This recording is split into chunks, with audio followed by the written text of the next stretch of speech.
The first item to business is a discussion of our necessity for conducting an electronic meeting. Both Governor Lee and Governor Northam have issued executive orders that allow local governments to participate electronically to continue to conduct their necessary business in light of the pandemic, to conduct these meetings electronically. However, the board does need to recognize that and make a motion and pass a measure that would allow us to proceed electronically. So if someone would make that motion, that would be a good thing. I move that we meet electronically. Okay, was that Don. Like Don? Okay. And I'll second. This is Gary. Has a second. All in favor signify by saying aye. Aye. Aye. All right, the next item on the agenda is consideration of our minutes from the December 21st meeting. They were distributed to you Friday. If we have any additions or corrections or a motion to approve. Make a motion. Don Bowman makes a motion to approve. Okay, we have a motion. I'll second. Vince Turner seconds. All in favor signify by saying aye. Aye. Okay, next item on the business is or on our agenda deals with old business, and as the board will recall, earlier this year or late last year actually, we engaged the engineering firm of CDM to conduct a preliminary design report on our grit system project. As you may recall, there were two significant capital projects ahead of us in the plant, just due simply to aging equipment. And the first element of that is the grit removal system. Will Witcher's going to introduce our consultants, and they're going to give you the results of their preliminary design report. Will? Thanks, Bill. This morning we have with us representatives from CDM Smith, Daniel Unger, Justin James, and Chris Bentley. And these three guys comprise the core of the team that worked on the proposal, or excuse me, the preliminary study for CDM. And the contract that we engaged with them last fall basically had them prepare a preliminary design report, which would form the basis for final design. This report, which they will present to us momentarily, basically puts the project through about 30% design. The next phase of the project, which we'll discuss a little bit later, will complete final design and proceed into the bidding and award of the construction contract.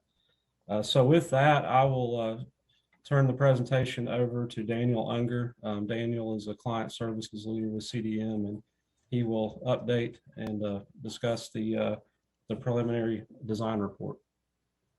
Daniel? All right. Thank you, everyone. I'll start with saying, first of all, just appreciate the opportunity to present the report. What I'll be going through here is a short, maybe about a 10-minute presentation, just to kind of present the report, and then that'll leave any opportunity for questions. So what I'll do, I have a short slide presentation here, so I will work to present my screen.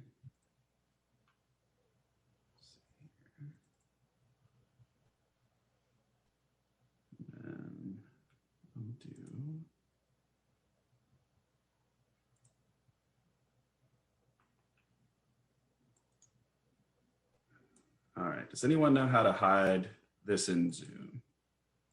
Do that here.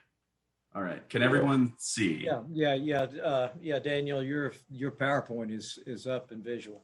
Awesome, thank you guys so much. All right, so again, what I'll start with, just really briefly, I will talk a little bit about the existing grit structure and why it does need to be replaced. I guess the first thing is, I'll actually back up one quick step backwards from there and say, why is grit removal important in a wastewater plant? So primarily what grit is inorganics in wastewater. It's small inorganics in wastewater. So what that really means is it's sand. And it also can have some organics as well, like coffee grounds or like eggshells, things like that. But why you want to remove that in a wastewater plant is it's basically an abrasive. So anytime you're pumping something that has grit in it, or in the future when you're going to be looking at replacing your dewatering equipment and potentially looking at using centrifuges, that's an abrasive to those centrifuges or to pumps. And so ultimately that shortens the life of equipment in your wastewater plant. So that's why it's always important to remember why things are important like that. So so your existing grit removal structure, the brand name is Pista Vortex, and it's an older model. It's actually called a 270 model. It was installed in about 1986, and it's really just beyond its useful life. It's been good equipment. It's operated very well, but it's kind of beyond its useful life. So with that, there were some options looked at replacing it. You know, what other technologies are out there, but ultimately what was selected was really going back with, it was basically a similar design. But as time has gone on, there has been a lot of improvements to the Pista Grit technology. So what the basis of design for the future will be is a Pista Grit 360 chamber. And so what that does is it actually increases the grit removal efficiency. And so you'll actually be removing a lot more grit and a lot more finer grit particles than what you could with your old 270 system. So there are several other components will also be upgraded. One of which are the actual pumps that remove the grit slurry from the wastewater. So right now with your existing system, the pump actually sits on top of the unit. So it's a suction lift pump. So that actually creates a lot of operation and maintenance issues. So with the new design, we'll actually have the pumps with flooded suction down at a lower elevation. So that'll help for a couple different reasons. One of which, you know, that it's not pulling suction lift. The other being that it'll actually allow you to dewater the chamber, because it's always important to be able to do that for operation and maintenance. And then the second item will be a grit washer or grit classifier. And so what that'll do, your existing system, once you remove that grit from the wastewater, you actually need to dewater it. And so what that'll allow to do right now, the old equipment that you're using is an older technology that's really not used by anyone anymore. And it's manufacturers have moved away from that. And what they moved to now is a grit washer that'll actually produce what almost looks like sand at the end. So it'll be a very good product, and ultimately is easy to dispose of. So like we said earlier, the Pista Grit technology is a very effective grit removal application, and something that's I've talked about it a little bit already, but just kind of the layout of the equipment and everything, we've been sure to do that to help with ease of maintenance.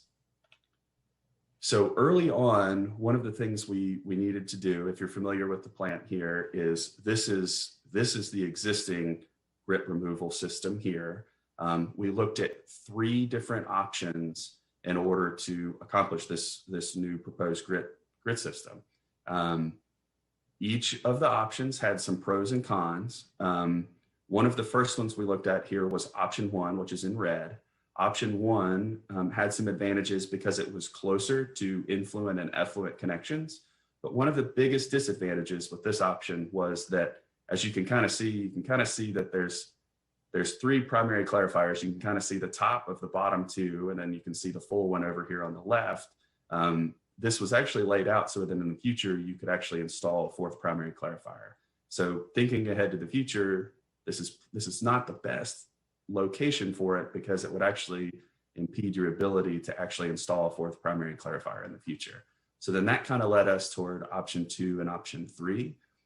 Between those 2 options, option 2 was a little bit better because what it allowed you to do, it actually kept the cost a little bit lower, but it also didn't impact it doesn't impact the hydraulics of your existing plant as much. So ultimately that led us toward this option 2.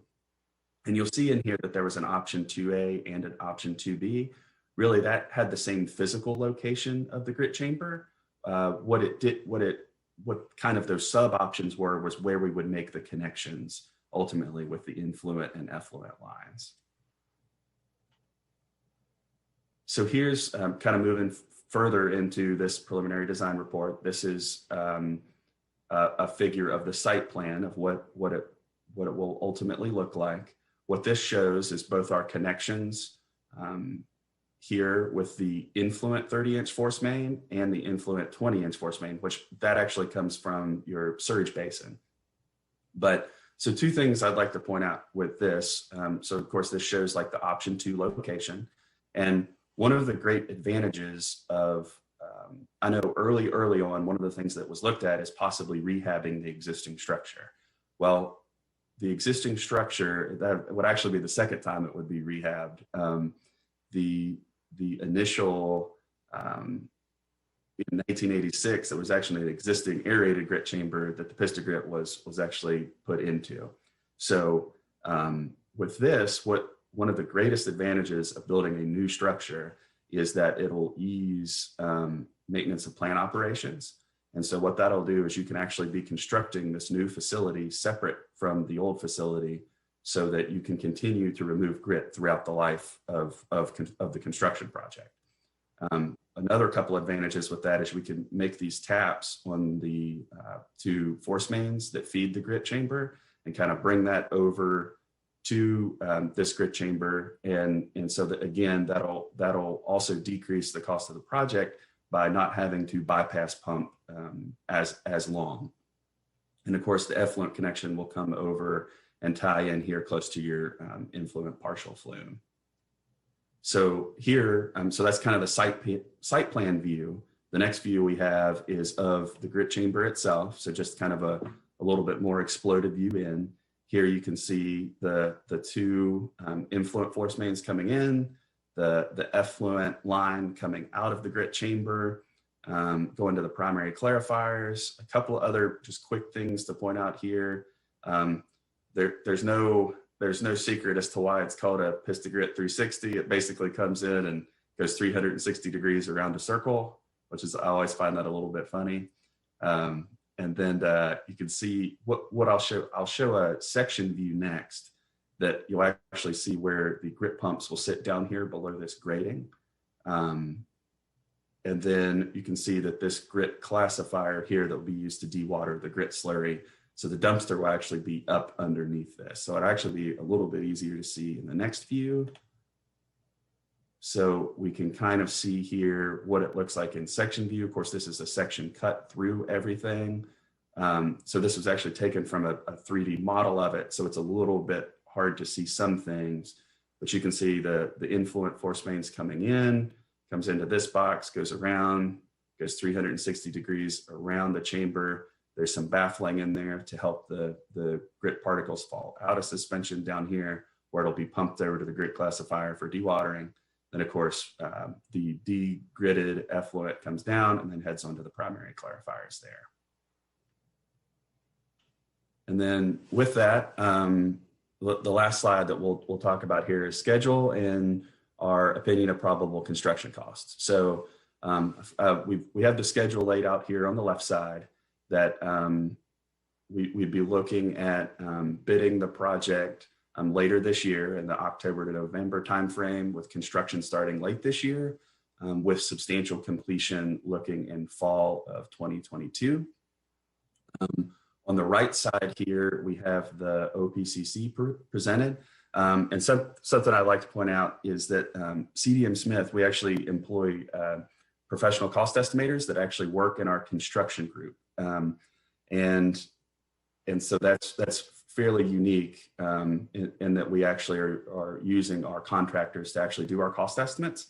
And then the other thing I'll say is that this is also a 30% opinion of probable construction costs. So the idea is that as design progresses, is that this gets further refined, and just as we move forward, as the design is developed.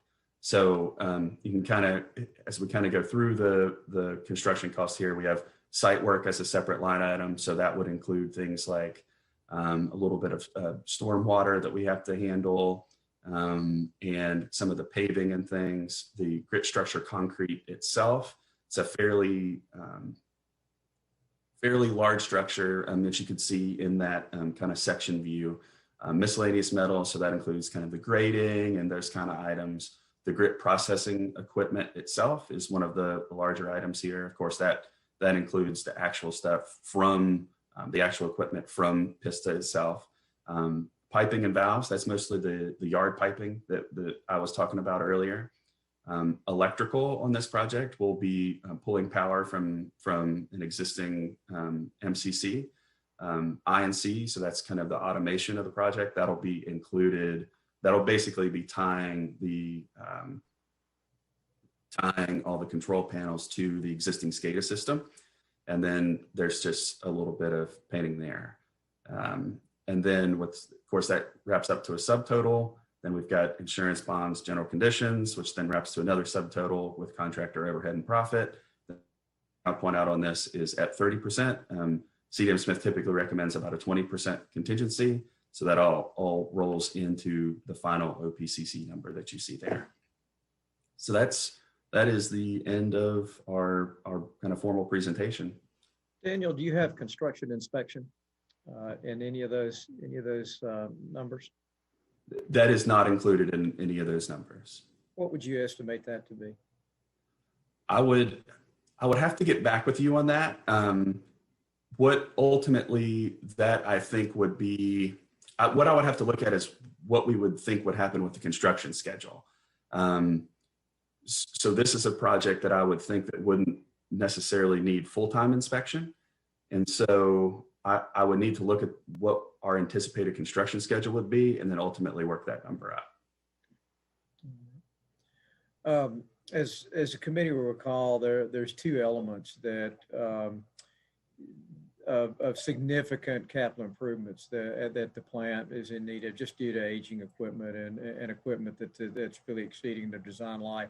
Certainly this grit removal system is an element of that, and then the biosolids handling is the other piece to that. We annually set aside about $500,000 for capital improvements so that we aren't in a position where we have to borrow for these. And quite frankly, budgetarily, this number has significantly exceeded our early estimates of this. Tara, I'm going to put you on the spot. In our fund that we have set aside for these types of projects, what's our balance number in there? For you, it is a little bit over $4,100,000. All right, so we're positioned to do this. I think all of us would say that the biosolids handling is probably going to exceed what remains in there, and we'll have to deal with that as we move forward in time. But I do think of the two projects, this has to come first, or we risk damaging the biosolids handling equipment to replace it in reverse order. I think would be staff recommendation and the engineer's recommendation also. What other questions do we have for Daniel and CDM on this project? Just as we move forward and think about long-term plant capacity, is what's proposed here, does that keep us at 15 million gallons per day, or does it move us closer to 20? Is there, for a little extra, can we start as we do pieces, think about capacity expansion should it be needed? So what I'll say from an engineering standpoint, we have laid out the equipment so that in the future it could be actually kind of mirrored, if that makes sense, and maybe it'll be best to. So there's actually a way that in the future, if you needed to increase capacity, you could actually mirror this, and so it's not one. Again, this is at a 30% level. But ultimately, what's included in the final design plans would be so that you could, in the future, mirror this to accept future flows.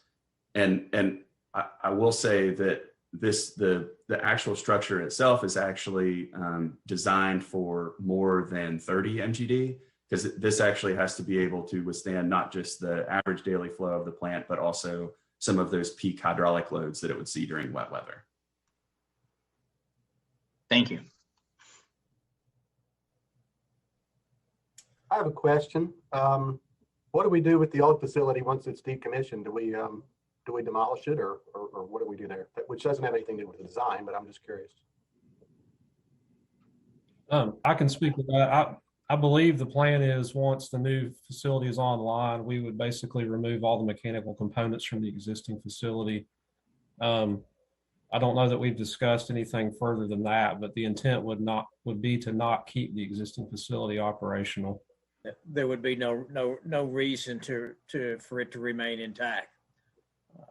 Like I said, that this would handle all of our new flows coming into the plant, so there would be no reason. There's no system redundancy need to keep it online.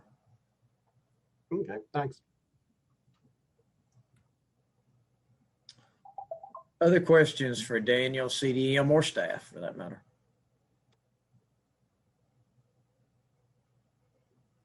Okay, hearing none. Daniel, we appreciate it. And if you'll hang around, I think we've got some new business that there may be questions regarding that. The next phase in this project is the move to final design for the grit system.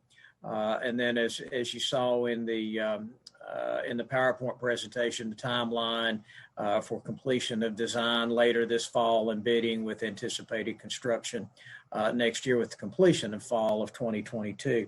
So an element of that is certainly then advancing the proposal for final design of the grit system. And Will, do you want to speak to that? Sure. CDM has provided us with a proposal basically to take the project from the 30% design level through final design, regulatory permitting, and administration of the bidding process of the project.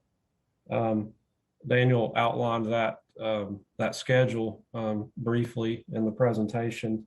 Essentially, we would be looking at completing final design and advertising for bids for the project sometime this fall. Do you want me to get into the cost, Bill? Yeah, absolutely. Because what ultimately we will need a committee vote on this, and then ultimately it will go to City Council for approval. I don't know, Don, how you handle that on the BVU end, if that goes before your board or not. But the ultimate approval of the contract, at least on our side, would need to go to City Council. But we certainly it needs to go forward with a recommendation from the Sewer Oversight Committee. I think we treat this as a joint venture. Well, let's see. Yeah, it's funded differently, but we'll report out to our board what the committee's decision was. We'll get that in the record, so we should be fine. Okay. Will? Essentially, there are 4 tasks associated with this proposal. Task 1 is being recommended, called a geophysical investigation, which is basically being recommended as an additional service because we do have a history of karst topography and sinkhole formation at the wastewater plant site. And given the relative close proximity of the proposed site to a sinkhole that had developed in the past years, CDM is recommending that this be performed. This is something that would be brought in, one of their subconsultants to perform. But basically, it's like and Daniel, you can correct me if I'm wrong, but it's like a subsurface X-ray, so to speak, that would basically detect any kind of karst formation. But we think that this is something that is necessary as part of this project going forward. Task 2 is final design, which would basically take the project from the 30% design level through the construction plan phase. Task 3 is permitting through the state, getting the project approved and the necessary permits secured. And then task 4 would be bidding coordination. CDM would assist us in advertising the project, sending out the notice to potential contractors, and preparing the necessary documentation once the bids have been opened, and then preparing a notice of award. The total estimated dollar amount for this contract is $257,800. And there is a breakout on each task in the proposal for you to see, the bulk of that being the final design. Are there questions of Will or Daniel, and the CDM staff are also on the call if there's questions for them before we consider this formally, if there is a motion and a second?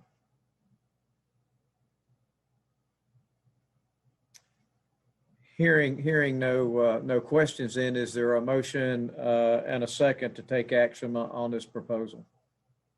Make a motion to approve. We I have, second. and that was Vince, and who was the second? Don. Okay, Don was the second then. Matt, if you've got that for a minute.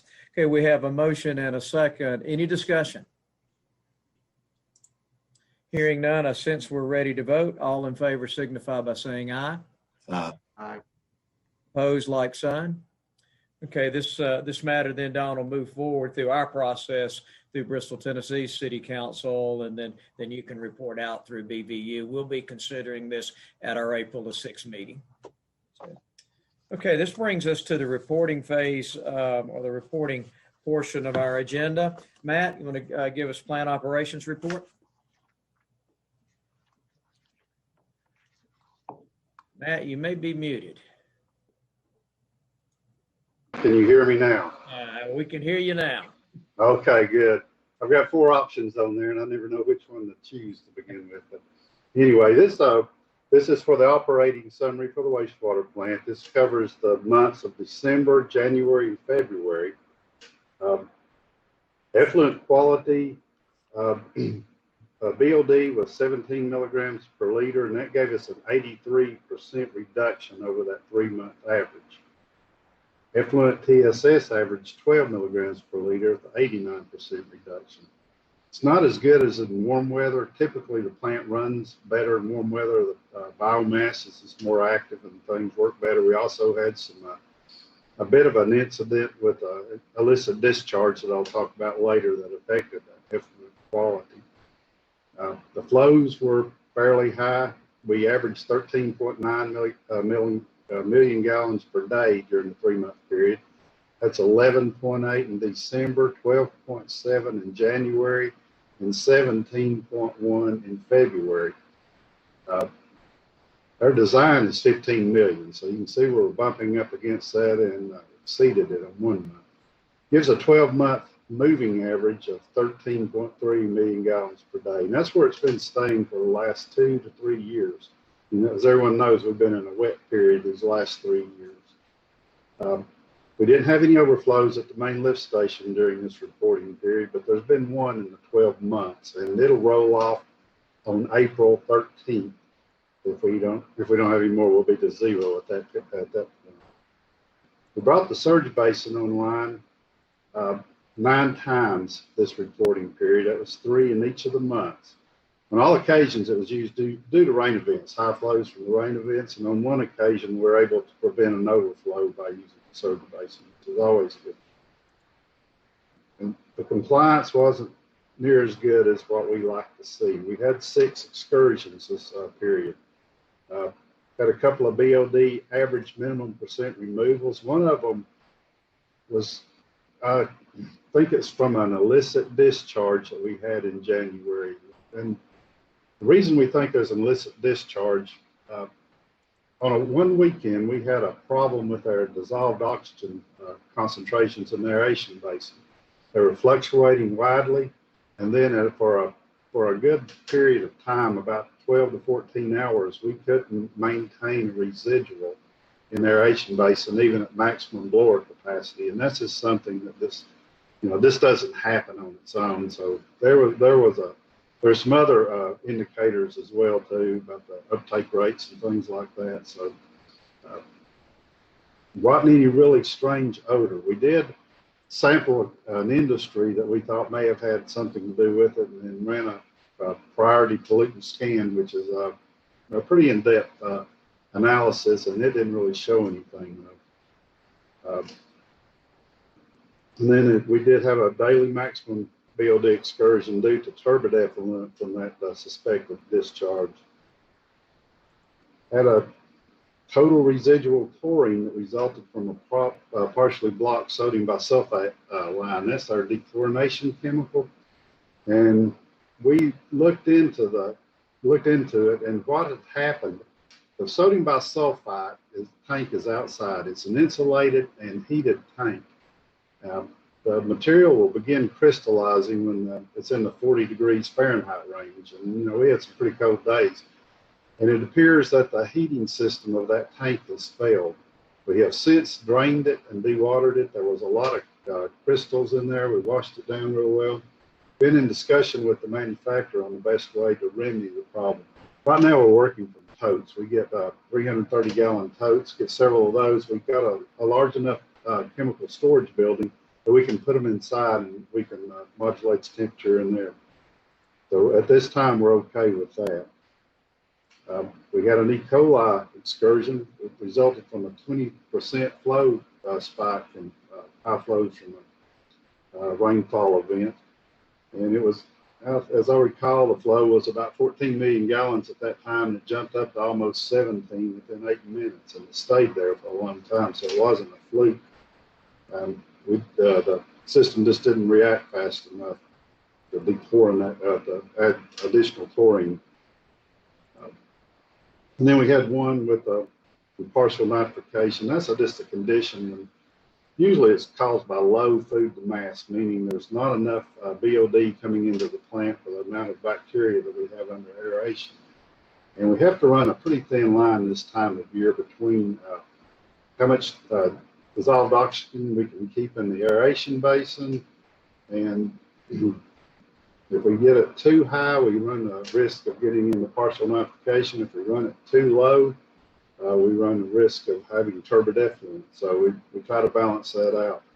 And we had it too high for a little bit too long because this partial nitrification. The nitrites that we create, the biomass creates, has got an affinity for the total chlorine, and it will react with all the sodium hypochlorite chlorine, and it doesn't have a disinfection quality. It does that. We also submitted the response to the Tennessee Department of Environment and Conservation audit inspection that we had back in the summer. That was due in early December, and we submitted that. And we discussed that, I think, last week. We didn't have any septic deliveries. There were no odor complaints. We didn't do any solids disposal either, just due to the rainy weather that we had. But last week we did begin surface application over at one of our sites, and we're scheduled to begin incorporation in a couple of weeks when the weather breaks. We're supposed to have a rain event this week for a while to keep the ground wet, but when and if it dries up, we'll be back into the incorporation. The pad is getting cool, so it's coming at a real good time for us. Does anyone have any questions on that? Yeah, Matt, let's go back and talk about the illicit discharge for a moment. Is that the only time we've had something of this particular nature? I know we've had illicit discharges before, and they've been fairly easy to track back. Is this the first time we've had this type of anomaly?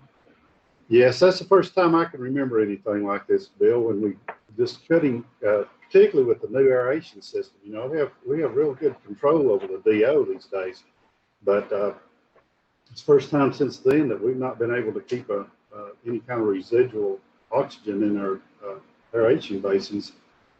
That's maximum capacity on 2 blowers. And when you look back at the suspected force of this, you didn't get any hits that might confirm the source? No, not really, Bill. We had one of our industries was discharging that weekend, and they hadn't been discharging in a while. We collected a sample from them, and it looked pretty strong, but it met all the, it wasn't any violations that they had of their permit. Whether there was something, that's why we ran that priority pollutant scan to see if there was anything else in it. But that's the only indicator that we had. Okay. And no reoccurrence of this? No. And you said there was no unusual odor at that time? No. It's just nothing really, no strange appearances or anything. Just a chemical that phenomenon. change in the chemical makeup of the influent. Yeah. Are there other questions of Matt regarding the operations report? Hearing none, let's go with our industrial monitoring report, Matt. Okay. This covers the same period of December, January, and February. The industries were in pretty good compliance this reporting period. We issued 2 NOVs to dynamic recycling and 1 to necessary oil. Dynamic recycling was for this exceeding their permits for various constituents, oil and grease, and various ones you can see them on there. Necessary oil failed to collect their sample in January, which they got it February 1st, but that's not January anymore. So that earned them an NOV there as well. We responded to the TDEC technical advisory visit we had back in September. And there's only minor issues on that, so we just took care of that. It's mainly some things, got a couple of things with the permit and with some permits. They've been reissued with an effective date of March 1st. That was normally scheduled anyway on a 5-year cycle. We also published the 2 industries that were in significant non-compliance for the reporting period that ended September 30th. And that's required by the EPA. So that was in the Bristol Herald Courier on one day, and it was on their website for about 6 days. Does anyone have any questions on that? Will, I think you all done some follow-up with dynamic recycling. Is that correct in the last quarter? That's correct. We held a conference call with them in January to discuss their issues, and they've relayed to us they believe there's some operational issues on their side of things that have caused some problems in their discharge. As a follow-up to that, we are planning to hold quarterly meetings with them going forward. We have another meeting scheduled with them in April just to basically check in with them on a more frequent basis since they have been in fairly significant non-compliance. With their operational issues, they give you a pathway forward as far as what they're doing to address those issues. They did. They had some components they had to replace that were out there. They were going to follow up with us and let us know when those would be something to do with their dissipation process. And I'm not completely familiar. And they indicated that the problem with operating, I believe, they believe it's causing pursuing a repair on that. Your connection is breaking up, at least on my end, a little bit. It's hard to it was hard to catch the latter part of that. I'm sorry. I was just. Can you hear me now? Is it? Yeah. Okay. We did follow up on their, or we did at the meeting in January. We did discuss their follow up. They were in the process of ordering some components to repair their evaporator process. So they indicated they would follow up. We're touching base and making sure that they're planning improvement. So hopefully the April meeting will have some resolution to that issue. Don, have you all pursued anything with Bristol, Virginia? Broke up, Bill. I said, have you Don or Philip, have you all pursued anything with Bristol, Virginia landfill with their non-compliance? We gave them, I think, their 3rd notice of violation. We've talked to DEQ. Quite frankly, I'm disappointed in DEQ for not providing any further direction. What we've agreed to do in the interim is to give them a 3-month extension on their existing permit to give them an opportunity to finish their construction project. The city manager has posted something on Facebook saying the project was completed on Thursday. There were still smells in the neighborhoods on Friday night. There were still smells Saturday night, and Facebook posting makes it seem like there were smells again on Sunday night. I personally observed the smells on Friday and Saturday. We found that the city had a catastrophic leak from their, I think it was 30,000 gallon fuel tank. I passed that information on to DEQ and said, could this be the source of the benzene? Again, I was disappointed in DEQ's response, or really a lack of response. They have that information. I assume they're investigating as part of the overall landfill. I think as we get closer to the end of that 90 days, we have to decide what do we do about BOD. TSS, what kind of corrective action plan does the city have, and kind of monitor whether the recent, I think, $140,000 construction project made any progress. I've encouraged DEQ that the permit says the city is to inspect 1% of all their trash coming in, given the damage they're doing to property values on the east side of the city and certainly in Bristol, Tennessee as well. I thought, why can't we step up that inspection and kind of go waste stream by waste stream to see what's going on? And hopefully DEQ will be coming forward with some kind of compliance action that we can work in stride with as the construction project is finished and they start getting more data. At this point, they say that it doesn't violate any air permits, that everything we're breathing is perfectly normal, nothing harmful. There will be an odor management monitoring plan that apparently they were monitoring odor. Now there'll be additional odor monitoring and some type of corrective action required. They're not allowed to produce any odor that's a nuisance. And that tends to rely, I think, on just common English, which is anything that someone finds objectionable. Obviously, they're way past that standard, and whether DEQ does anything or not is to be determined. I've let the state legislature know about the smell. DEQ, I know DEQ and DEQ Richmond, the headquarters office, is doing, communicating, but what result? So anyway, that was our way of, giving them a little bit of chance. So about 90 days. I think that permit was basically the end of February. So I think that gives us March, April, and we need to have a decision in place by May. And Bill, just so you know, right now we're doing semi-annual reporting, and we anticipate moving that to monthly sampling, requiring monthly reporting. So going from 2 times a year to 12 times a year. They did respond with the notice violations initially that they thought that the benzene was coming from off-site. I think they've now realized that that probably isn't happening. That's what's led to the construction that they're doing now.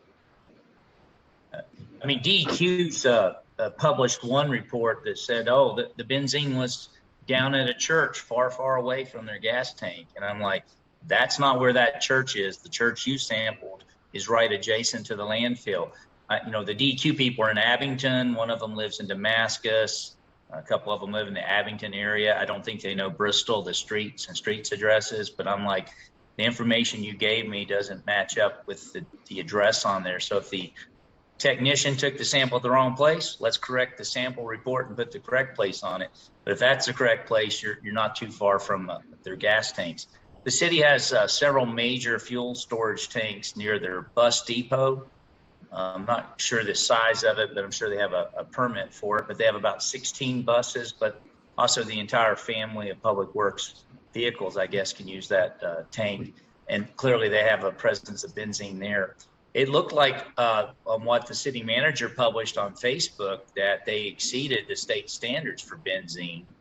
But then again, DEQ said that was too close to the tanks, even though the location didn't match up. So I'm not really sure what's going on with DEQ and the city behind the scenes. So we know we have an air presence of benzene, and we know we have a sewage presence, wastewater presence of benzene. Whether the two are linked or not is what we're trying to get DEQ to help us on. DEQ controls both medias, air and solid waste, and it's like that seems like a perfect place where they could fit in and help us solve this problem. And so far, they seem not to be very reactive, but we'll see where we're at in a month or two. Appreciate it.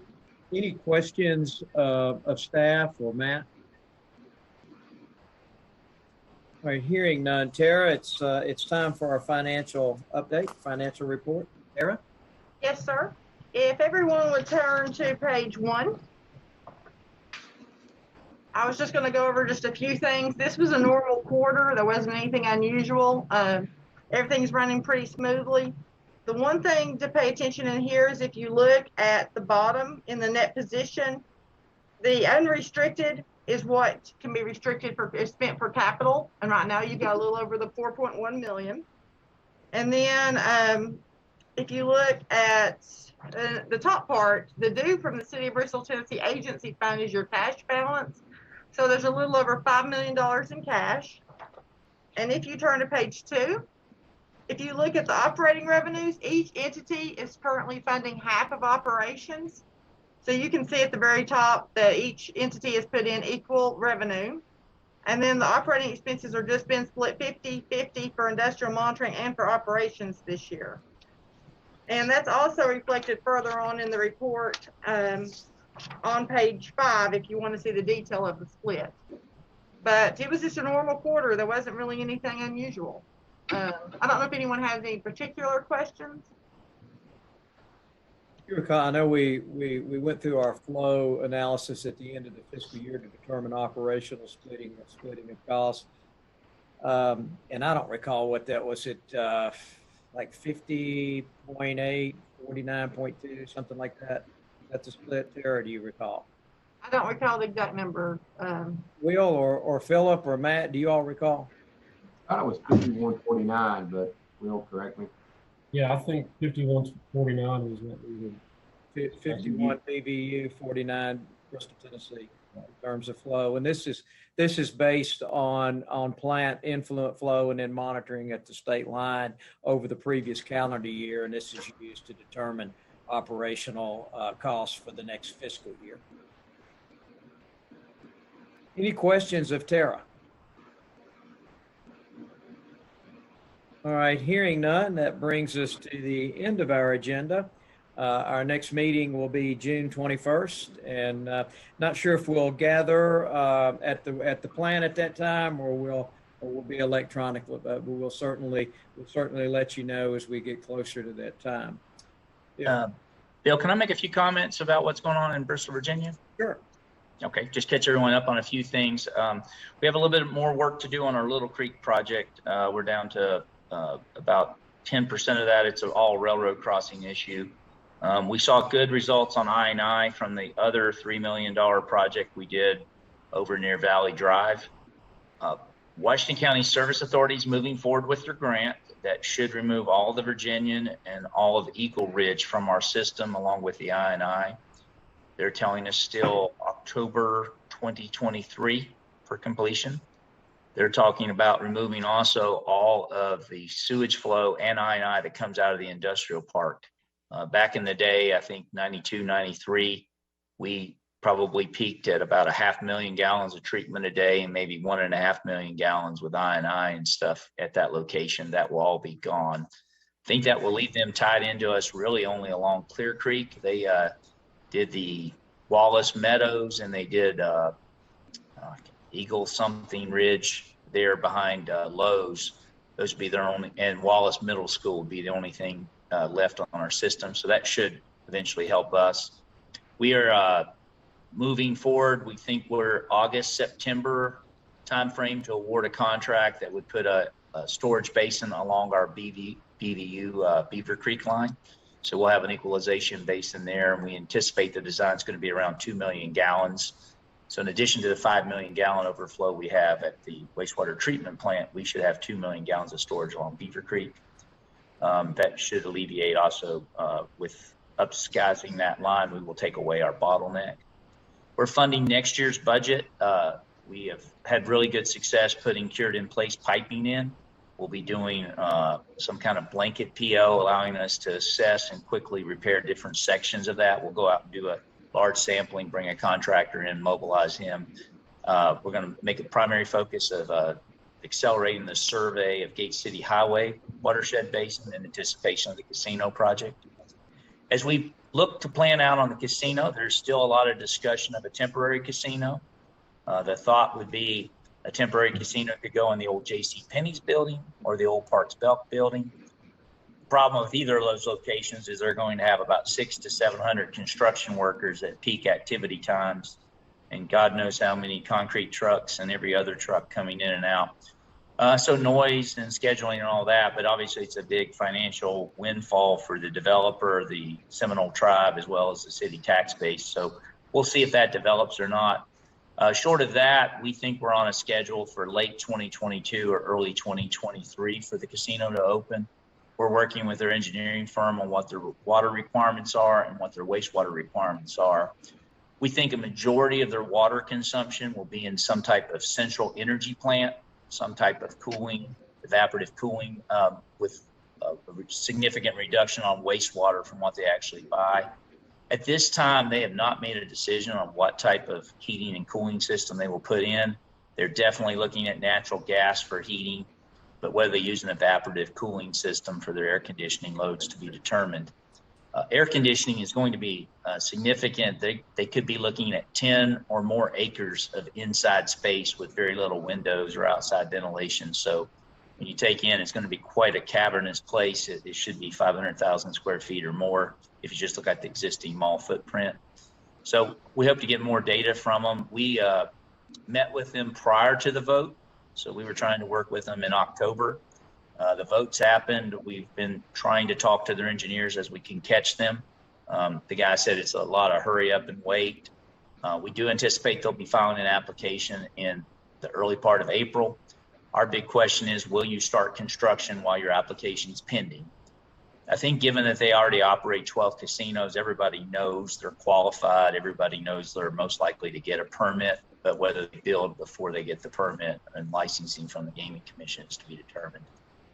It looks like the temporary casino would not have any impact on water and sewer, and we still wait to be determined on the actual casino itself. But it definitely looks like it's a two-phase project. So phase one will, if you saw the two towers of the hotel in the model, we think it's probably tower one goes up first and tower two will be designed to be built, but maybe not on day one. But all that could change depending on their final decisions. How many hotel rooms are forecasted? They still are talking 700 overall, but I think we're going to see 350 and 350 or 400 and 300. That has really shrunk from 1,100 to, I think, a working number of 700. But it could, if you go back up again, we'll have to decide. That'll be your biggest variable for water in. Yeah. They talked about, like, for urinals, they'll do low flush. They did confirm that the laundry will be done by a third party, and I told them, please do not put that third party on Gate City Highway. They understood that, and since I don't know of any large commercial laundry outfit in the BVU footprint, it's most likely laundry will be done outside of our system. That'll be a tremendous reduction in load there. It only has 7 restaurants, so I don't anticipate food preparation and dishwashing to be a significant impact. So we get that. And then I think they had a very significant water makeup for their swimming pool. Now that'll be seasonal and it'll be outdoors, and we told them there'll be limitations on draining their pools, but they expect a lot of the pool water to evaporate each day, but that won't contribute to sewer flow, I don't think. So all in all, I think we've dodged mostly a bullet as far as a gigantic water consumption there. Those aren't full-scale restaurants either, right? Those are like yeah. One restaurant's only got like 200 square feet. It's more like a noodle bar. There's a coffee shop, and so it's I'm not sure. Yeah. Okay. All subject to change, but that's where we're at right now. And so I think we still have another 2 years to get ahead of this with I&I work on Gate City Highway, and we're already taking our sampling, and with the cured in place, I think we'll be in good shape. Thank you. Well, any questions for Don? That's good information, Don. Thank you. Does the committee have any questions for Don? All right. If there are no other comments, then we'll adjourn. I'll look forward to reconvening on June the 21st. Y'all have a great day. Thank you very much.